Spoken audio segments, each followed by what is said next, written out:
အားလုံးပဲမင်္ဂလာပါဖော်ဘောဂရုကကြိုဆိုပါရစေကျွန်တော်တို့မတွေ့ရလဲကြာပြီဒါပေမဲ့ကျွန်တော်ဗီဒီယိုလေးတော့နည်းနည်းရှောက်တင်ပြနေတယ်ဒါပေမဲ့ကျွန်တော်မနေ့ဖြန်ကြားလို့ရှိရင်UEFA National League ကျွန်တော်တို့ပွဲတွေရှိတယ်ပေါ့နော်မနေ့ဖြန်မှာကျွန်တော်တို့နိုင်ငံပွဲတွေပြန်စပြီလို့ပြောလို့ရတယ်ပေါ့နော်နောက်9ရက်နေ့မှာကတော့ UEFA National League Championship ပွဲဖြစ်တဲ့ဂျာမနီနဲ့ပေါ်တူဂီပွဲရှိမယ်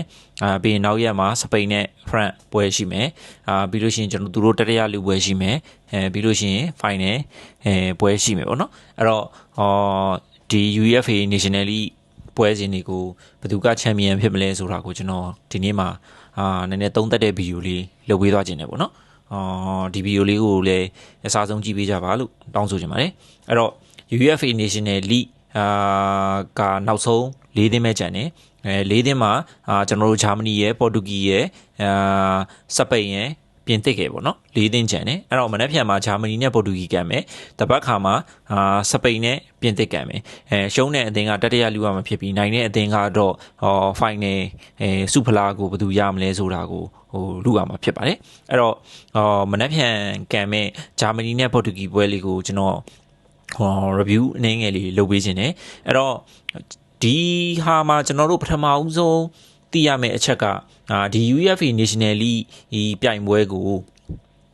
ကျွန်တော်တို့ဂျာမနီမှာကျင်းပတာဖြစ်တယ်ပေါ့နော်ဂျာမနီကအင်ရှင်နေနဲ့ကျင်းပတာဖြစ်တယ်အဲ့တော့ပြောချင်တဲ့သဘောကဂျာမနီကတပန်းသားတယ်လို့ပြောလို့ရတယ်ပြီးတော့head to head အစဉ်လာမှာလဲဂျာမနီကပေါ်တူဂီကိုအမြဲတမ်းနိုင်လေးရှိတယ်အသာကြီးရလိရှိတယ်ပေါ့နော်အဲ့တော့အိမ်ငွင်းလဲဖြစ်နေတဲ့အတွက်သူ့ရဲ့ဂျာမနီကတပန်းအားတာတယ်လို့ရေဘူးကကောက်ချက်ချလို့ရတယ်ပြီးတော့ line နံပါတ်မှာလည်းကျွန်တော်တို့ဂျာမနီကဘာစီလိုနာကိုသမားတာစတီဂန်တို့ကင်မစ်တို့ပြီးတော့လီဗာပူးဆင်နောက်တန်းကဂျော်နာသန်တက်စ်တို့ပြီးလို့ရှိရင်ကွင်းလယ်မှာပါဆယ်ဂရော့စ်တို့လည်းပြန်ရွေးထားတယ်ပြီးတော့တိုက်ဆက်မှာအဒီယာမီရဲ့ဖလော်ရီယန်ရစ်ရဲ့စာနီးရဲ့ရှီတန်းကတော့ကျွန်တော်တို့ဝက်ဆန်ရဲ့တိုက်ဆက်မှုဖူကတ်ကိုပြန်ပြီးတော့ရွေးထားတယ်ပေါ့နော်တစ်ဖက်မှာကတော့ကျွန်တော်တို့ပေါ်တူဂီကတော့ကျွန်တော်တို့ရဲ့ဂုတ်ကြီးကတော့ပါမြဲပါစေပဲပေါ့နော်ရိုနယ်ဒိုပါတယ်ရာဖီလီယိုပါတယ်ဒေးဗစ်ဆေးဘာပါတယ်ကွင်းလယ်မှာတော့ချန်ပီယံလိပိုင်ရှင်တွေဖြစ်တဲ့ဂျာအိုနီဘတ်ရဲ့ဘီတင်ဟာရဲ့ပါလာပြီးကျွန်တော်တို့ရဲ့မန်ယူကအသင်းကောင်းဆောင်ဘရူနိုဖာနန်ဒက်နဲ့တွဲထားတာကိုကျွန်တော် line ထဲမှာတွေ့ရတယ်နောက်တန်းမှာတော့ PSG ရဲ့တော်တော်ကောင်းတဲ့ခံစစ်မှုတွေဖြစ်တဲ့မန်ဒတ်စ်တို့ပြန်ပါလာတယ်လူဝစ်ဒီရမန်စီးတီးကနောက်တန်းဒီရက်ဆိုပါတယ်ပြီးတော့မန်ယူကဒါလော့ပါတယ်ကိုသမားကတော့ကော့စတာနဲ့ပွဲထားတယ်ကော့စတာကတော့အရင်တော့ပေါ်တိုမှာကန်တာဆိုတော့အခုလည်းပေါ်တိုမှာပဲထင်တယ်ကျွန်တော်ကြည့်လိုက်မဟုတ်တယ်ပေါ်တိုမှာပဲအဲ့တော့အဲ့လူစင်းတွေပြန်ရွေးထားတယ်လို့လောဆယ်တွေ့ရတယ်ဂျာမန်ကတော့နီးပြနာဂက်စမန်ရဲ့ပြီးတော့ပေါ်တူဂီကတော့ရောဘတ်တိုမာတီနက်စ်ပေါ့နော်ဒီလောက်ဆိုလို့ရှိရင်အချမ်းမြင့်အနေနဲ့အကုန်လုံးလည်းတိကျလိမ့်မယ်လို့ထင်တယ်အဲ့တော့ဂျာမနီနဲ့ပေါ်တူဂီမှာဘယ်တင်းနိုင်သွားမလဲလို့ဘယ်တင်းနောက်ဆင့်တက်သွားမလဲလို့ကျွန်တော်ကဆုံးဖြတ်ရလို့ရှိရင်တော့ကျွန်တော်ဒါကကြီးတန်းနေပါနေကျွန်တော်ရွေးတာမဟုတ်ဘူးကျွန်တော်ရဲ့စိတ်ထင်နဲ့ကျွန်တော်ရွေးထားတာမနေ့ပြန်ကြမှာကြီးတန်းနေပါနေကျွန်တော်ရဲ့ BNB တသိန်းနဲ့ရောင်းမွေးလေထုတ်ဖြစ်လိမ့်မယ်ပေါ့နော်အဲ့ဒါလေးကိုလည်းကြိုပြီးတော့ပြောထားတာပါအဲ့တော့ကျွန်တော်ကတော့ဂျာမနီနဲ့ပေါ်တူဂီမှာဂျာမနီတက်သွားလိမ့်မယ်လို့မြင်တယ်။ဘာကြောင့်လဲဆိုတော့ head to head အစဉ်လာမှာလဲဂျာမနီကအမြဲတမ်းပေါ်တူဂီကိုအသာရလေးရှိတဲ့အတွက်ကျွန်တော်ကတော့ဒီဘက်လမ်းကြောင်းမှာကျွန်တော်ကဂျာမနီတက်လိမ့်မယ်လို့ကျွန်တော်ကတော့ခန့်မှန်းခြင်းတယ်ပြီးတော့နောက်တစ်ပွဲကစပိန်နဲ့ပြင်သစ်ပွဲဖြစ်ပါတယ်စပိန်နဲ့ပြင်သစ်ပွဲမှာစပိန်ကလမိုင်းရမဲတို့ဘာလို့နေပဲကျွန်တော်ထင်တော့ပြန်လာလိမ့်မယ်လို့ထင်တယ်ပြီးတော့ဝီလျံညီငယ်လေးပါမယ်ပြီးတော့တော်တော်လေးကိုကောင်းမွန်တဲ့စပိန်ရဲ့ကစားဟန်အတိုင်းပဲထွက်လာလိမ့်မယ်လို့မြင်တယ်ပြီးတော့ပြင်သစ်ကတော့စပိန်ကိုရှင်ဖို့အတွက်ကျွန်တော်ကအနည်းငယ်လိုအပ်သေးရဲ့လို့မြင်တယ်ပြင်သစ်မှာကစားသမားကောင်းနေများတယ်ဆိုတာမှန်တယ်ဒါပေမဲ့ပြင်သစ်ရဲ့ကစားပုံကနည်းနည်းရော့တီရော့ရဲ့နိုင်ငယ်လို့ကျွန်တော်ကမြင်တယ်အဲ့ဒါကြောင့်မို့ဒီတစ်ချိန်မှာလဲပြင်သစ်ကစပိန်ကိုရှုံးသွားလိမ့်ဦးမယ်လို့ကျွန်တော်ကတော့တွေးတယ်အဲ့ဒါကြောင့်မို့ကျွန်တော်ကတော့ဒီဘက်အချမ်းမှာကျွန်တော်ကစပိန်ကိုကျွန်တော်ကတက်စီချင်ပါတယ်အဲ့တော့ကျွန်တော်က final မှာဂျာမနီနဲ့စပိန်နဲ့တွေ့လိမ့်မယ်လို့မျှော်လင့်တယ်ဒီပွဲမှာနှစ်ဖက်တော်ကောင်းတဲ့တိုက်စစ်တွေကိုမြင်ရလိမ့်မယ်လို့လည်းကျွန်တော်တွေးတယ်ဘူလူပွဲမှာတော်တော်လေးကိုကောင်းတယ်ကျွန်တော်တို့ UEFA National League ရဲ့ final ပွဲစဉ်ကိုကြည့်ရလိမ့်မယ်လို့ကျွန်တော်မျှော်လင့်ထားပါတယ်အဲ့တော့ကျွန်တော်ကfinal မှာကျွန်တော်ကဂျာမနီနဲ့ကျွန်တော်က စပိန်ကိုတွေ့မယ်တတိယနေရာမှာတော့ပေါ်တူဂီနဲ့ပြင်သစ်ကန်ရလိမ့်မယ်လို့ကျွန်တော်ကတော့တွေးထားပါတယ်ဒါကတော့ဟုတ်မဟုတ်ဆိုတာကတော့ကျွန်တော်တို့နောက်ရက်ဒီတစ်ပတ်လောက်ကြာရင်တော့ကျွန်တော်တို့သိရမှာဖြစ်ပါတယ်ကျွန်တော်ကတော့ဒါက